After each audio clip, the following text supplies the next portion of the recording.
I mean to say that the motivation is lacking. The teachers, you see, they're also getting lots of money, but they don't do the work. That is why even students, they don't respect. That is why the good students, they don't go even to government schools now. So I'm talking relating to that. Okay, great. But great. this motivation, I do not know. Great example. But these teachers, these are all trained teachers. How these motivational characters are not coming in their blood? I do not understand. Because they're trained to teach. We are not machine. Because human being, though, without motivation, you can't just do it. It's only through motivation we can just do it.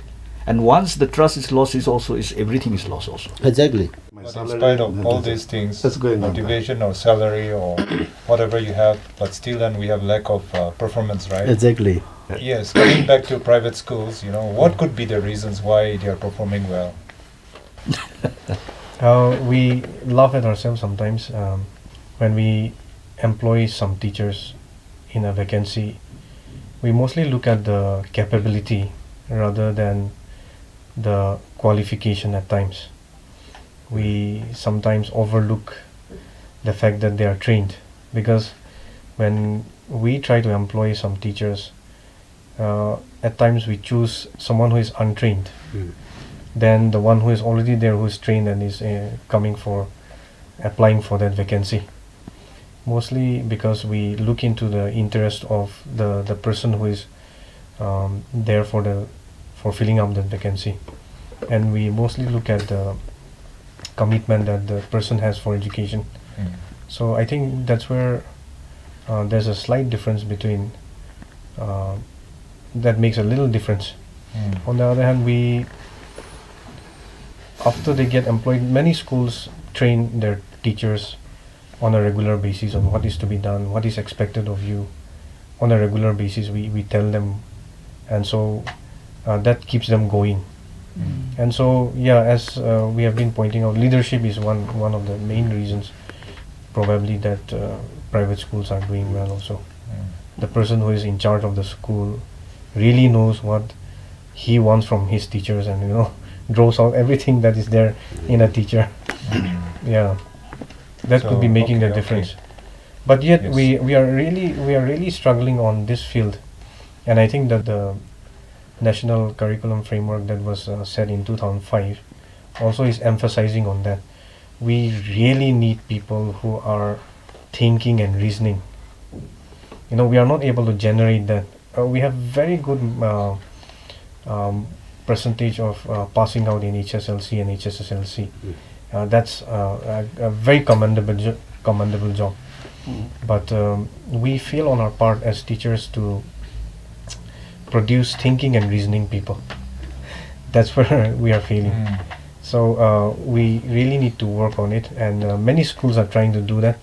So the only difference between a good school and a poor school would be in the days to come, equipping them to make use of information, thinking.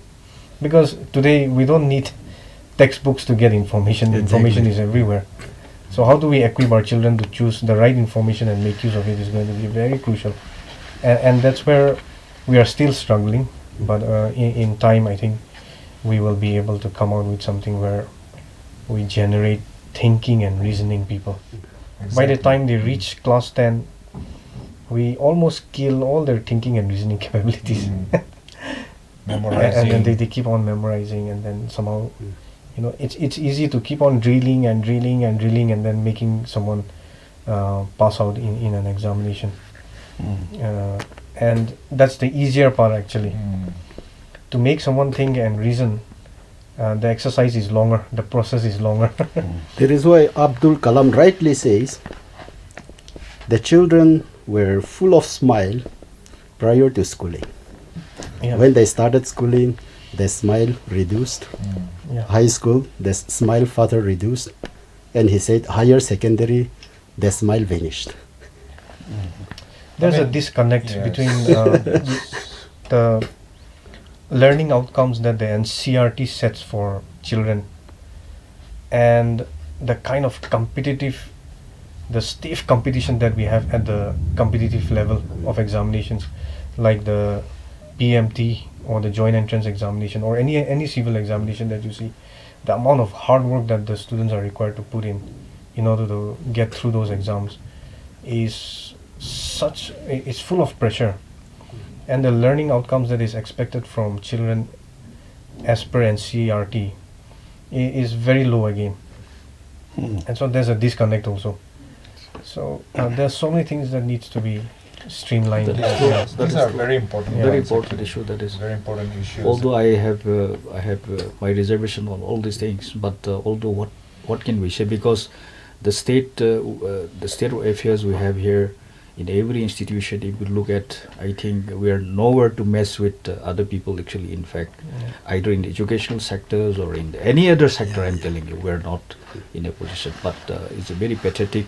Supposing if we come back to the other schools in remote areas, there will be, no walls and other thing, no tables, no bench. I mean, I don't think that is not going to, motivate our students. It's simply spoiling everything, I'm telling you. Yeah, we really need There is a 30, 40 teachers and there is 2-3 students. The stories are like that. I know. So every year stories becoming, coming up, the same stories and something like that. So recently, the education department, they said that the teachers who are transferred to the department has to go to the schools, right? Redeployment. So will this help, or we're talking about government schools, I think.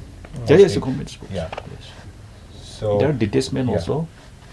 I don't know, they are too used to the office work, whether they'll be able to come back to the mood of teaching. No, it's I think I made the minister concerned of education department.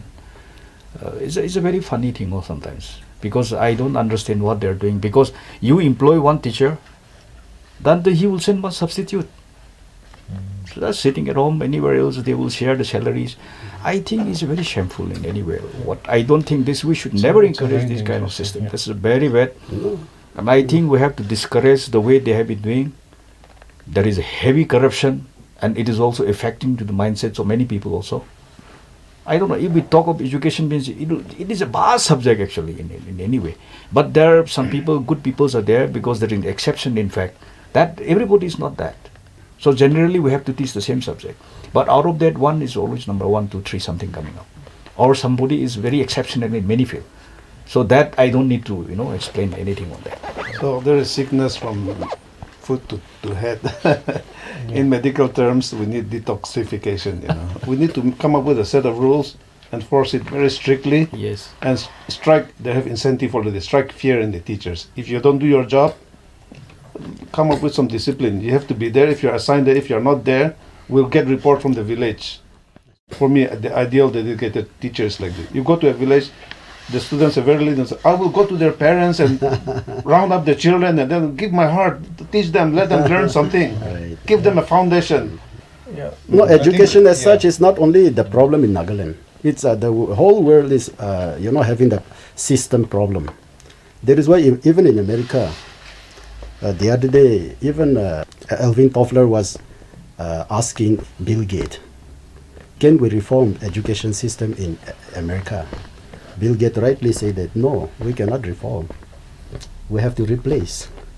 We have to replace. So, and then here we are talking about finding what kind of education system. Let me repeat here what Abdul Kalam said. He said that the children were full of smile, but then started going to school, the smile reduced. High school, the smile further reduced. Secondary, the smile vanished. And in college, they are constantly worried. That is why Abdul Kalam is asking the educationists in India when he was the president, what kind of education system will retain the smile of the child throughout? So we are now looking for that system so that we will not produce wicked people. They do things out of fear, but good people, that they do things out of willingness. They do things out of willingness. Okay, that's we discussed so many profound ideas, and especially from you people. And so Mr. Keviseto was mentioning about the some of the reasons why private schools are performing well. He was talking about the selection criteria of the teachers, which is separate from qualification based, and also he was mentioning about motivation by the principal or whoever, and being a role model, the teacher or the head of the institution. And so these are very important points which government exactly. schools are missing, right? Exactly. So how could, government schools also can learn from private schools perhaps, and are there good private schools in the interior rural areas, or what's the scenario? Yeah, all those who are running private schools, if you look at the interior areas, those who are running private schools are mostly on a missionary mode area, where they are motivated and they are concerned about education of the children in their village, and so they start with a school with constantly running under laws, but they still continue to do that. That's a very positive thing that we see among some people who are really concerned about education. Coming to the positive points about government setup, right now what I see is that if you look at the result of the higher secondary this year also, we see that the government schools, their results are very good compared to the class 10 students. And so I feel that teachers who are in the higher secondary are more dedicated, and they are putting focus on that. And so it's a good sign, because when students prefer a government school than going to a private school, it's a good sign in a way, showing that there's a because there's rush for government higher secondary, primarily because there's a positivity. No, there is probably it could be the new generation who is really concerned on education, and they are working on it also. So Actually, that's a very yes. good thing about the higher secondary section in the government schools. Yeah. Actually, just going back to the rural education scenario, like I think there are some village councils, educational councils in the villages in Tunsang district who are doing so well. Yeah, right. The Yeah. teachers also coming regularly. The Yeah. students have been motivated and trained so nicely. We also saw with our own eyes. So that those are positive stories which need to be highlighted and Yeah.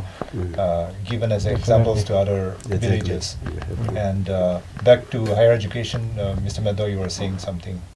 As far as higher education, colleges, now we're getting a good number of students. Those days, you see, already, let me say 20 years ago, when I joined government school, only third class students used to come.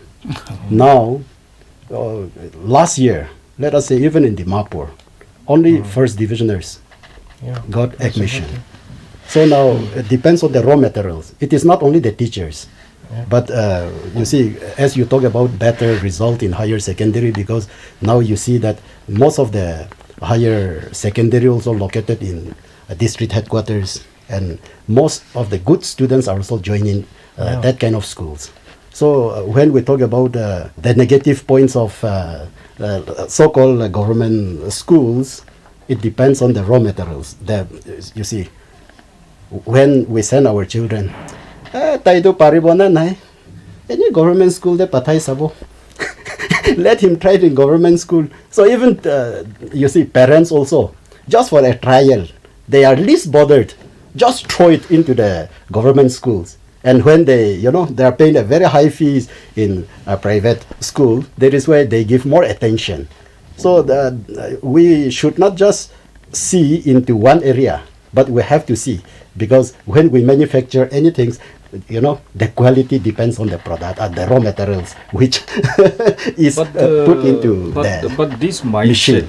mindset, I think, is a very sad one thing is. Yeah. Mindset that when we talk of government schools, we thought that is a school for the poor people. That's the first thing. I really don't like this one. Exactly. I also started from the LP schools and government schools and everything. There are my colleagues who studied in the very high profile schools and all.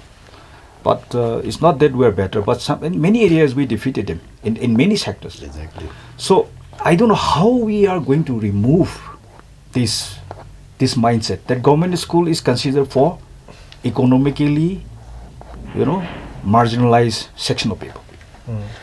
How it is happening, and this itself, first we have this mindset has instilled into the minds of our children. They feel that inferior kind of environment in the educational arena. I think this is very, very, very bad trend, and I do not know, but still this is going on. We still feel the same thing. That's a sort of discrimination. Yes, discrimination. They call it the bigotry of low expectation. Okay. Okay, we have 2 points of view, it seems like. Going back to our discussion, in the sense, Okenjit, you said that the situation is very bad right now, the state of education or so many other fields. But we have perhaps another viewpoint, which I would like to bring out. And the state of education, how is it really in Nagaland? Do we have a positive viewpoint also? See, just briefly, I think my other panelist colleagues, they will have different minds. When I'm asked to speak in some college events, like certain topics and some kind of events, I was always touched when I start sharing with the students. And even if you go to the lower, the students, I think our children really, they were not properly given something.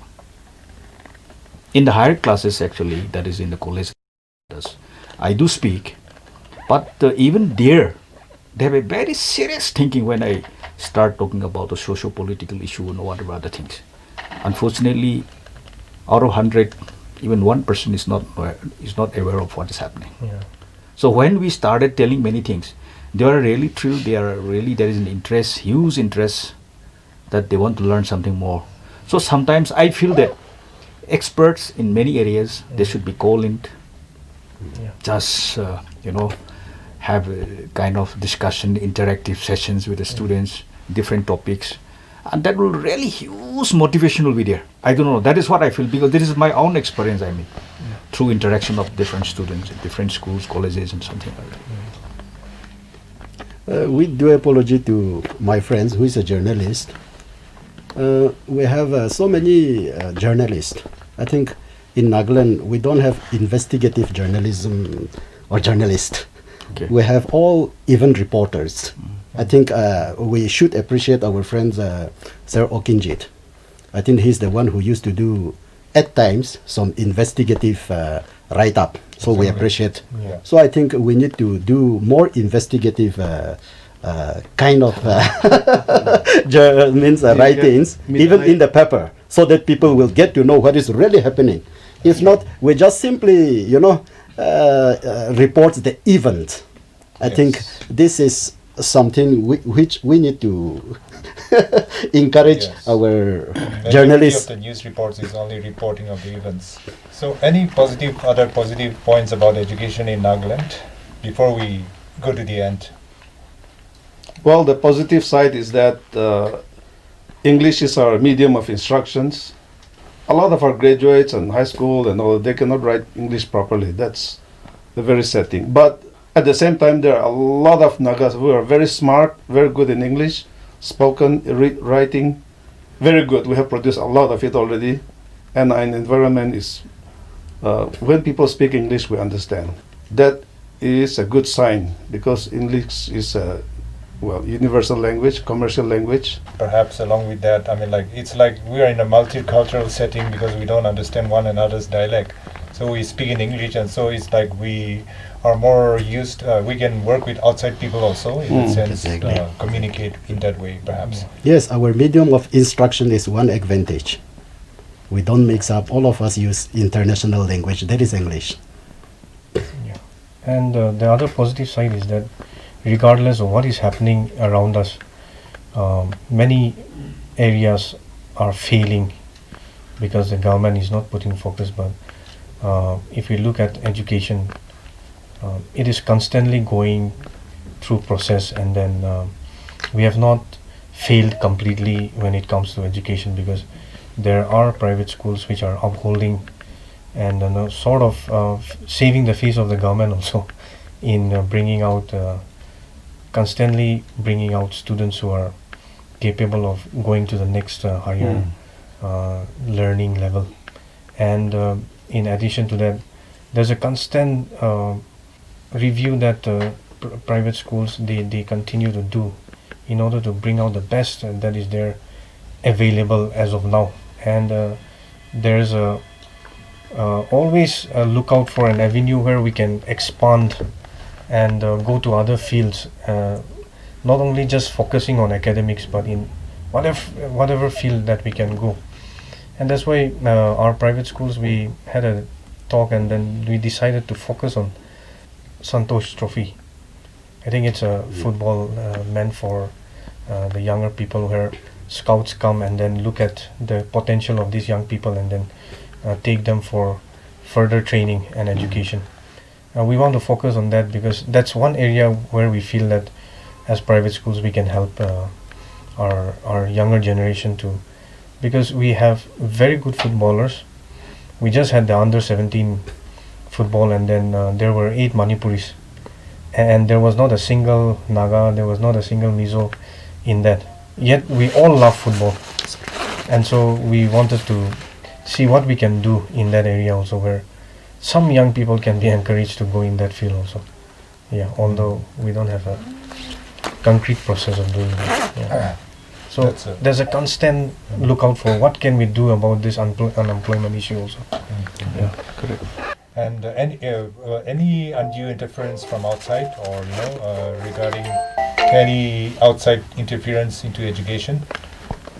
There are some issues where we sort of have to negotiate with the government when it comes to. We just recently had an issue on fee capping by the government, regulating fees and so on. So we fought for our autonomy when it comes to taking decision on how much fees we should take, because our opinion is that we have a wide range of fees that are there, and schools which charge from 300 to 2,000 or 3,000, and so it depends on the parents to decide which school they want to send. It's not that we all have a uniform fee structure and then it's going up and it's unaffordable by parents, but it's available to everyone. And if that capping is there, when we lose our autonomy, we'll not be able to exercise our creativity, and so that's one area where we are struggling with, and we are hoping that the government will understand us. And on the other hand, till class 8 we want to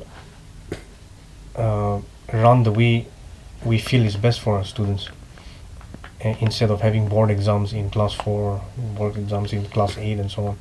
Because as of now the government has started with class 4 board examination and class 8 board examination in its own schools. What we are afraid is that it will be extended to us, and then we'll be running for board exam, completing the syllabus, and then not having time for other, focusing on learning process. When as soon as board exam comes in, what we feel is that we focus on finishing the syllabus and then drilling our students. So we don't want our children to face that very soon. When they reach class 9 and 10, obviously they are going to face that. So while they are from class nursery to 8, we want them to have a learning process in a different way, so that they are not pressured with a board exam, but learn with fun. So those are some of the challenges that we face, and we are hoping that the government will understand us. Yeah. What about we keep on hearing in the news about the central ministry, the education, they have also imposed certain things or certain regulations. Yeah, these regulations are to the disadvantage of the school and the teachers, and mostly the private schools and the teachers, and we are struggling with that. But there's an organization called as National Independent Schools Alliance. It has got about 60,000 members.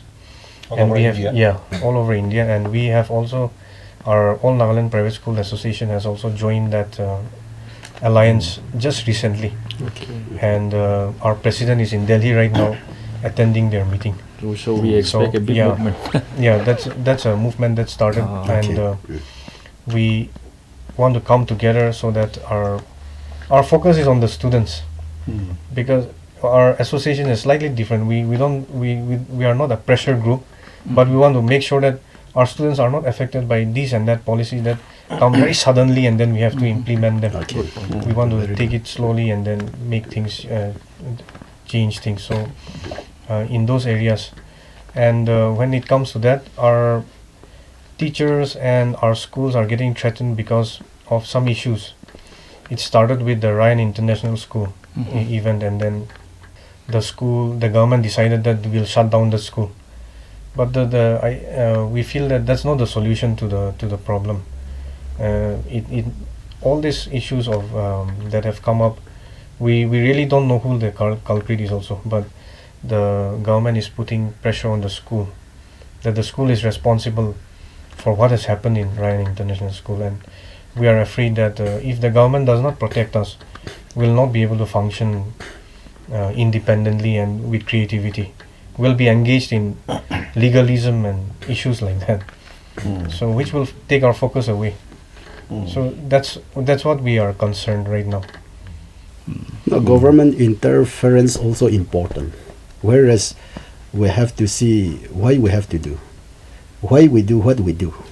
All right, that is important, because if we have given everything privately, then self-interest will come in and exploitation interest, and that is why we cannot completely cut off from the government interference. But then the actions that government takes, we have to understand.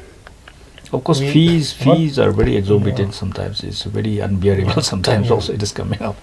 But the result, of course, the end result is always encouraged, but the kind of fees, but it is also fluctuation, okay, from the one private school to another private schools, and they are not having a, one set kind of fees. They have, because one particular school, of course, in Kohima, that in the first initial they charged 9,000. There are always pros and cons, but in the long run, our overall picture, always free enterprise is better than completely controlled by government. Whatever happens, every action has got its own reactions. Yet what we are looking for is, we're just on the way to perfections, and where we are looking for the points of equilibrium, and that equilibrium will set in the long run finally, and we're looking to fix that equilibrium point. Of course, private schools, they are run with the money they have to earn also, actually, from the fees and other things. Many people look at running a school as a business enterprise. Yes. But if we really look into it, there's nothing much left at the end of the year, because education is very expensive, right from the furniture that you have to provide to small facilities. Because when you are planning for an event, you have to think for at least 500-600 people. Every time the expenditure is multiplied with that number, and so it's an expensive affair. And when a school is charging a huge amount, I'm sure it is going to the teacher's salary or to the kind of facility. Consider buying a small toy in a playroom. You buy it today, the next day, especially the boys, the next day it gets spoiled, and you have to replenish that. Expenditures are always there. If you want to provide a bigger avenue to them, let's say you want to take them to a tour, you spend money on travel, you spend money on, money just goes like that. But the kind of exposure that they get is, again, if you think of it, it's worth the money. So we are running on a very bare minimum fees, actually. If we think of many big ideas, but we are controlled by the fact that we can't charge that much on our parents. Of course, I have never tried running schools privately anyway.